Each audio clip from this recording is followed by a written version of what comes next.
It's time for Ash and his friends to embark on a new journey in the Johto region.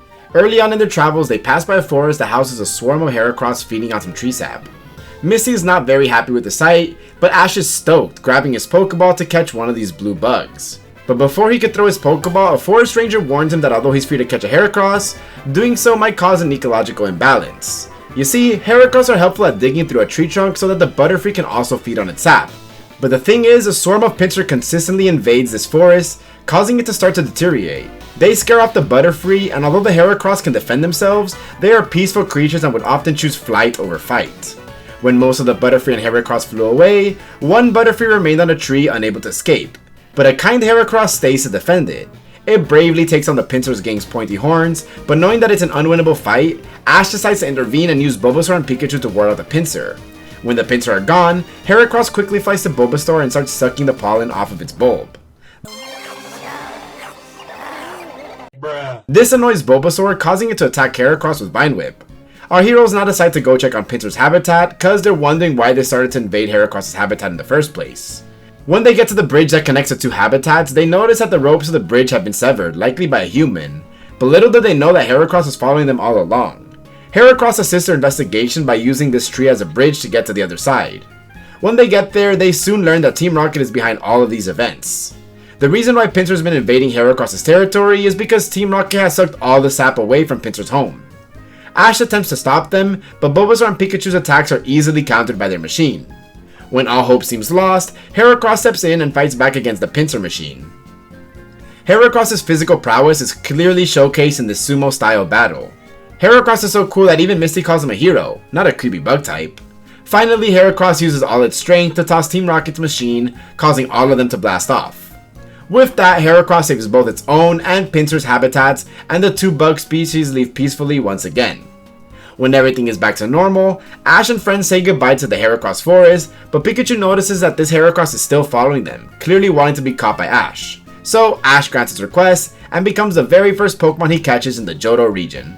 Heracross, as long as it doesn't get distracted by saps, proves to be a powerhouse in battle. Throughout its time in the series, it's always a trusty Pokemon for Ash to use in times of trouble. One time Heracross manages to defeat Rochelle's Donphan in battle, someone who just defeated Brock's Onix. Although Heracross would lose to Rochelle's other Donphan, it still put up an impressive fight. Later on, Heracross' pride as a physical bug type is put on the line when he battles the Razor Sharp Blade, a scissor owned by Shingo, who is said to be the son of an Elite 4 level trainer. Throughout the episode, we would watch Blade effortlessly cutting through his opponents. Of course, Ash would instantly take the opportunity to test and battle his pro Pokemon.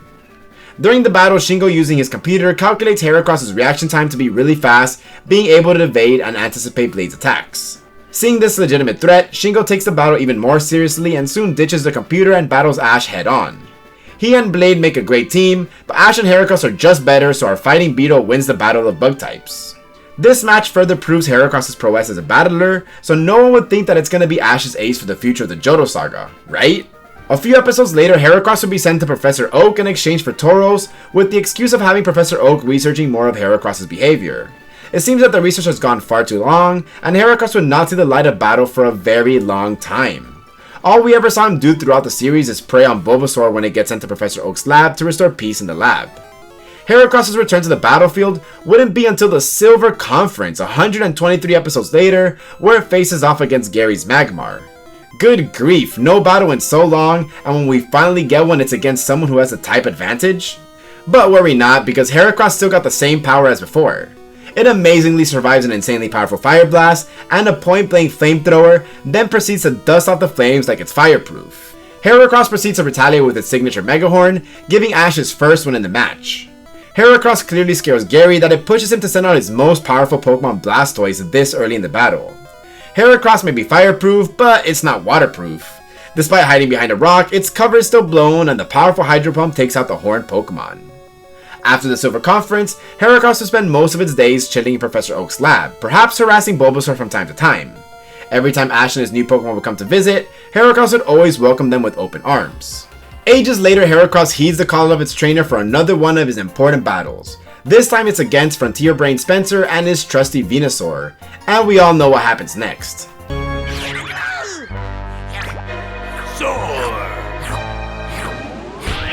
Interestingly, Venusaur is secretly delighted that Heracross is taking a liking to its sap. But this is a serious battle, so Venusaur launches a Razor Leaf attack, but our speedy Heracross whips it all away and charges straight with Fairy Attack. Venusaur then stops the Fury with its Vine Whip, leading them to showcase a measure of strength with double tackles. During the collision, Ash smartly goes for Mega Horn, slamming Venusaur onto a tree. Now Spencer decides that it's time to use Venusaur's most powerful attack, Solar Beam. But Ash wouldn't let it happen, so they respond with another Mega Horn. Despite the power, Venusaur stands strong and launches a Solar Beam attack, ending Heracross' time on the battlefield. I guess Kano starters are just Heracross' kryptonite. The Battle Frontier may not be the best showing of Heracross' battling skills, but one generation later, Heracross redeems itself and proves why it's the king of the forest. Heracross is tactfully sent down against Ash's final Pokemon against Nando, a formidable competitor who just placed top 4 in the recently concluded Grand Festival. Heracross faces off against Nando's ace and fellow Bug-type Kricketune. The battle begins with a collision of Megahorn and Silverwind, but Silverwind manages to connect. Heracross quickly gains its composure, but now Nando goes for its signature battle mechanic, Music, and commands Kricketune to use Sing. What once enchanted the crowd in the contest stage is now being used to immobilize its opponents. But this is the very reason why Ash specifically chose Heracross to partake in the battle.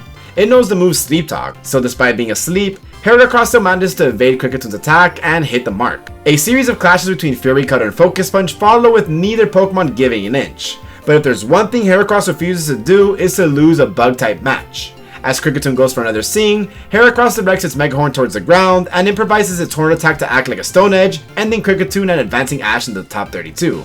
After its success against a sleep-inducing Pokemon, Ash seeks to do the same thing in his semi-final match, but this time against Tobias' Darkrai. Heracross is sent as Ash's first Pokemon to hopefully put an end to this solo massacre. The battle begins with a collision of Hyper Beam and Ice Beam, but neither side seems to have taken the lead. So Ash goes for the offense and calls for Mega Horn. But Tobias quickly shuts it down by commanding Darkrai to use Dark Void, with both of its stab moves being super effective against the Pitch Black Pokemon. Sleep Talk is an even more incredible move to use in this battle. Heracross manages to land the powerful Mega Horn, but Darkrai retaliates with its own super effective attack, Dream Eater, eating away all of Heracross' health. Heracross' efforts in this battle aren't totally wasted because the chip damage allows for Sceptile to defeat Darkrai later on. Heracross' amazing performance in the Sinnoh League cemented as one of Ash's most powerful Pokemon at the time, making him generally considered as Ash's Johtonian ace.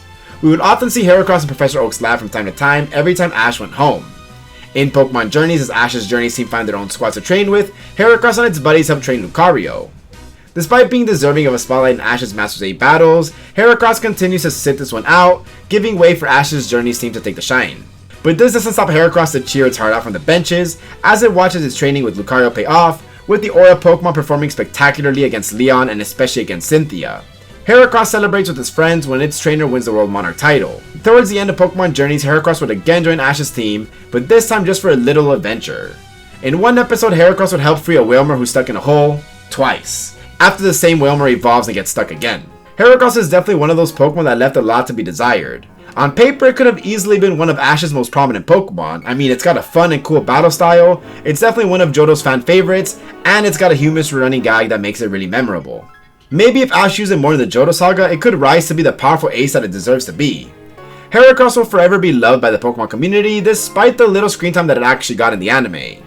That's it for Heracross' complete history. Thanks so much for watching. It's been your boy LUAPER, and I'm out. Peace.